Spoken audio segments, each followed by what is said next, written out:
This is Prime7 Local News with Madelaine Collignon, Kenny Heatley and meteorologist Karl Lijnders with your local weather. Now, Prime7 Local News at 6. Tonight, roads are washed and drivers in trouble as torrential rain breaks the long dry spell. History targeted as vandals desecrate century-old graves at the Albury Cemetery. Another Rex plane suffers an in-flight mishap while a missing propeller turns up at last. And rain and thunderstorms are set to ease tonight, but the rain is not totally gone. Details soon. Good evening. Flash flooding created havoc on our roads today as emergency crews responded to several crashes. The border experienced its wettest day of the year with more than 40 millimetres of rain lashing Albury. Among the flood victims were staff at 2AY who were evacuated and sent home after rain flooded their building. It was a wet and wild day across the border and northeast today.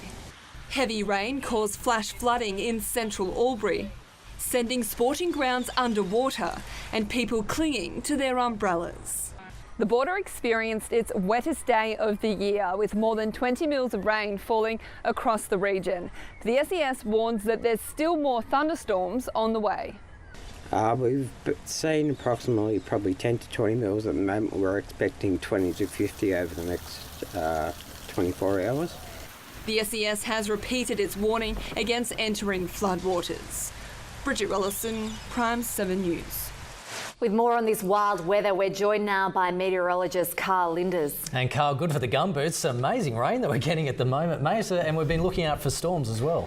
Looking out for storms and the dry spell is well and truly over. Good evening, everybody. It's been a very wet day across the northern parts of Victoria this afternoon it's continuing as well. We've got this broad area of low pressure that's been sitting across our region for the last 24 hours and it's drawing in this very, very humid northeasterly flow right across the region. So it's lifting now the showers and storms, and you can see a further band of showers and thunderstorms starting to activate in the region. So there are warnings still around for showers and thunderstorms dropping some heavy rain. We did have some big falls in the last 24 hours. Wodonga picked up 27 and the highest fall was 60 millimetres at Osborne Flat south of Wodonga. And as you can see, temperatures today have been hampered by that heavy rain and some thunderstorms. 25 degrees for Albury today and around about 20 to 30 millimetres has fallen so far this afternoon. So, guys, some heavy rain to continue tomorrow with some storms. I'll have details after sport. Looking forward to it. We'll see you soon. Thanks, Karl. Thanks, Karl.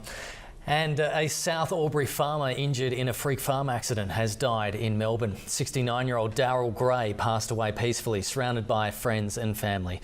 The well-known property owner and former footballer suffered serious burns after his vehicle set a grass fire on Saturday night.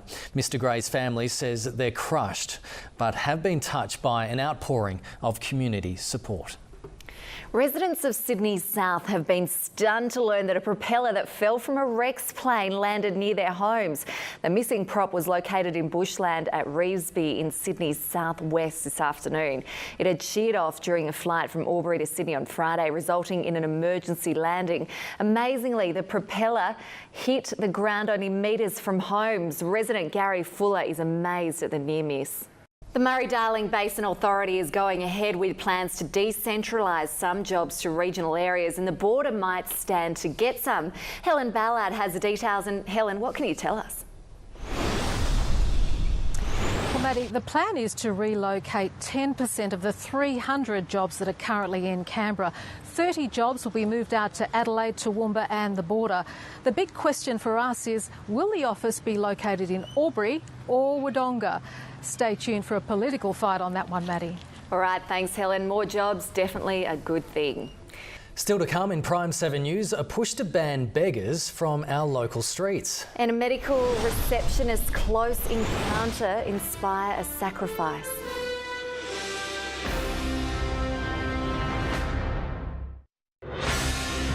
Stay in touch 24/7 with Prime7 News. 60 people have signed a petition to ban beggars from the streets of Wodonga. A petition tabled at last night's council meeting claimed beggars were accosting members of the public and local businesses. The council was asked to amend the local laws to allow beggars to be moved on. Councillors will consider the petition at their next monthly meeting.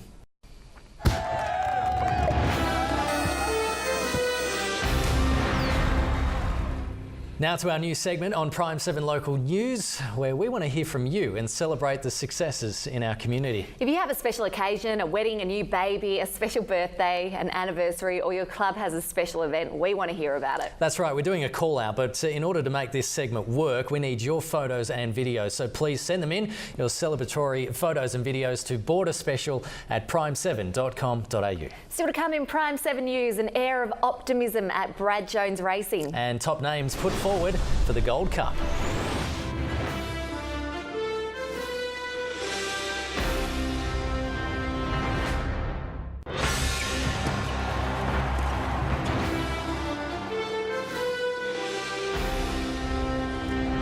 Brad Jones Racing hit the streets of Melbourne this weekend for the Australian Grand Prix. And despite the team's disappointing start to the season in Adelaide, there's excitement around the year ahead.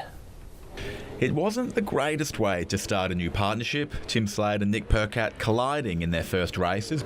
And that's all in sport for now, but do stay with us. Karl has the latest on our autumn soaking right after this.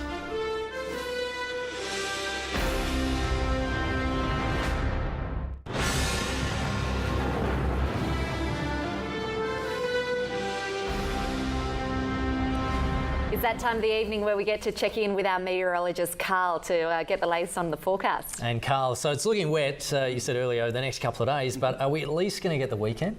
Oh, not too sure now, Kenny. We did talk about it being probably fine this weekend, but I'll get to that in a little bit. But we've got some rain and some thunderstorms in the next 24 hours we do need to keep an eye on because of the flash flooding we've had over the last 24 hours. So let's break into the synoptic forecast and see where this low pressure system that's been driving this rain goes. And a parent low that's associated with it is currently sitting over Melbourne. It's going to slip into the Tasman Sea and take a lot of that moisture down into the southeast, and a residual trough will then linger through the northeast of the state, producing some showers and further thunderstorms tomorrow, and the humid weather will eventually leave the region by Thursday. So let's look tomorrow and have a look at where the temperatures go with a little bit more sunshine in the morning. We see 29s and 30 degrees right around the region tomorrow. There will be some sunny breaks at first, but then some afternoon showers and thunderstorms. Some of these may be severe with damaging winds, heavy rainfall and large hailstones. That activity will contract to the east and clear by nightfall. Thursday, we start to see the humidity decrease from the west during the day. Temperatures coming down overnight, which is a relief from the high humidity. 26